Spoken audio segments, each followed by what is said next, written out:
channel. If you're new here, my name is Sara. I have a toddler boy named Suleiman and I'm expecting baby number 2 in February. Today I'm going to be taking you guys through my 35-week pregnancy update or bump date. I do these weekly. They're like my pregnancy week by week. So if you're interested in those types of videos, stick around for that. Please be sure to like this video, subscribe for more content, and with that, let's get into this video.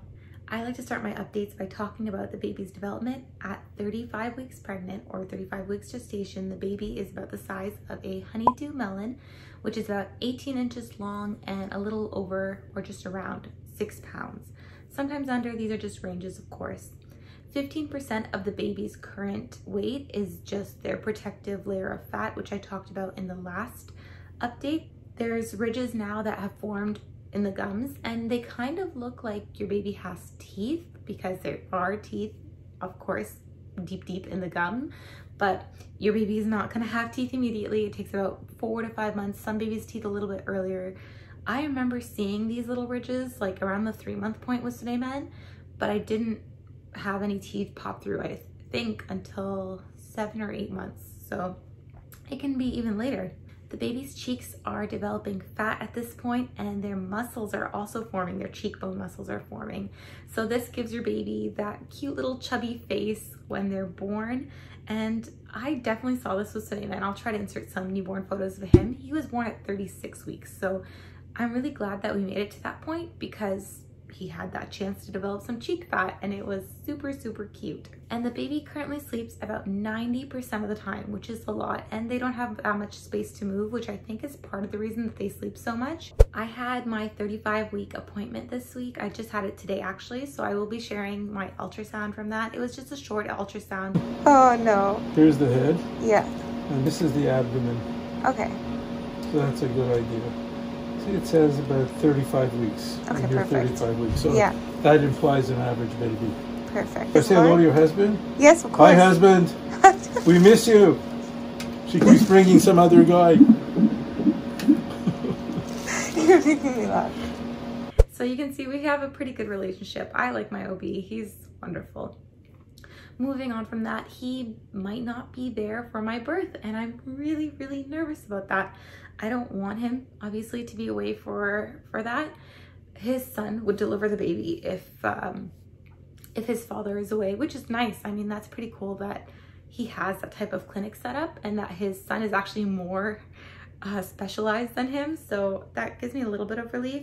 But this week I want to talk to you guys about my birth plan. And I think this is something that a lot of us kind of think about, especially when you're first-time mom. First-time mom expectations of your birth plan versus now for myself as a second-time mom, they're totally different things. They're not even remotely the same. If you're a first-time mom and you're going into this with like, you know, with a certain expectation, is keep your expectations minimal. Keep your expectation to just, I want to have a healthy baby and I want to be alive at the end of this, because you really never know how things are going to go. And I think when we go in with certain expectations and those expectations are not met, that's when certain emotions can arise that are really difficult to deal with postpartum. And if you want to set yourself up for an easier postpartum, then my #1 recommendation is to adjust your expectations. And it doesn't mean that you can't go in and be like, I want this and this. You can still do that.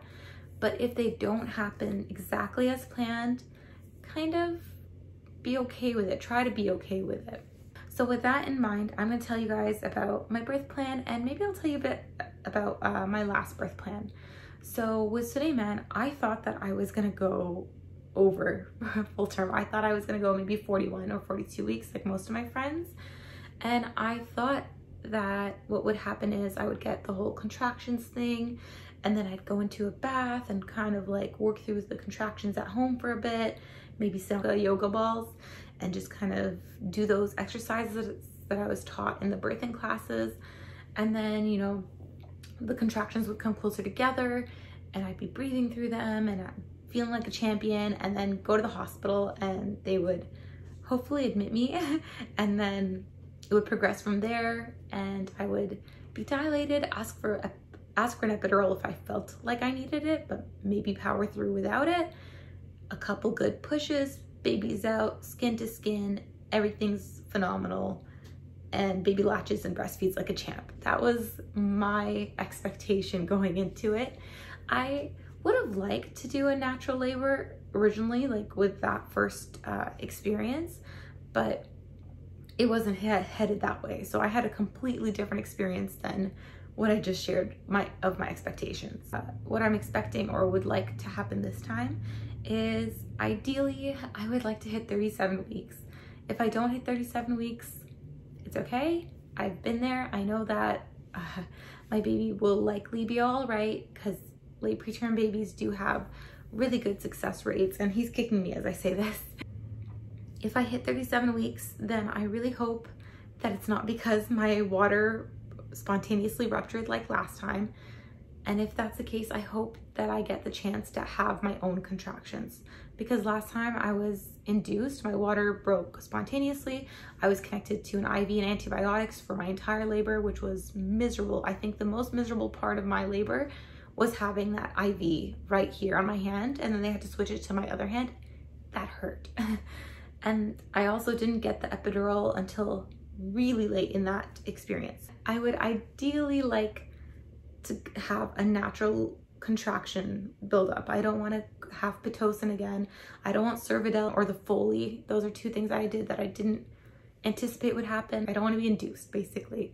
Unless I have to be, then of course I will go along with it for the sake of my baby and my health. So my goal is to have a natural contraction and to labor naturally, and then go to the hospital, and I'd like to have one of those yoga balls so I can kind of do some movements and stretches and help the baby get into a really good position and hopefully engage properly into my pelvis, because last time Sunny Man was stuck and I was not allowed to sit on the ball because of my water broke, so it was just not good. Ideally, I would of course like my husband with me, but he's only allowed here. I don't want him down there. Just like last time, that was one of my big criterias, and one of my big criterias from my last plan that did go through was that I asked the room to be silent. I didn't want anyone talking. I didn't want anyone having conversations. I really wanted it to be a peaceful and kind of meditative place and time. I really wanted to just focus on what was going on. So I wanted to focus on breathing. I wanted to focus on my connection with God. And I wanted to just get the baby out, but I wanted it to be very peaceful and serene. I didn't want it to be chaotic. I'm hoping that my husband's with me. I can't guarantee that he's going to be with me depending on when I go into labor, which is kind of sad. I hope my mom's here in time. I would prefer not to have any drugs postpartum, which I also preferred last time, and I didn't take any drugs postpartum. As soon as I gave birth, they took me off of the antibiotics. The reason they gave me antibiotics is because my water ruptured, and as soon as that happens, you're at risk of infection and your baby's at risk of infection, so they have to take that precaution. So that's my birth plan for this baby. It's ambitious. It's a little ambitious, but I've also checked myself and I know that if it doesn't go as I planned, then it's okay, because at the end of the day, again, all I want is a healthy baby, and I want to be healthy too. So as long as we're both alive and in a healthy state, then it's exactly as I've always wanted it to be. And now I'm going to show you guys my 35-week bump. So this is my bump from the front, my bump from the side. And he's, of course, bum up this way. And by the way, all of this here, this is the placenta. He's here, his bum's sticking out here, placenta's over here, and his head is down here somewhere. And that's 35 weeks.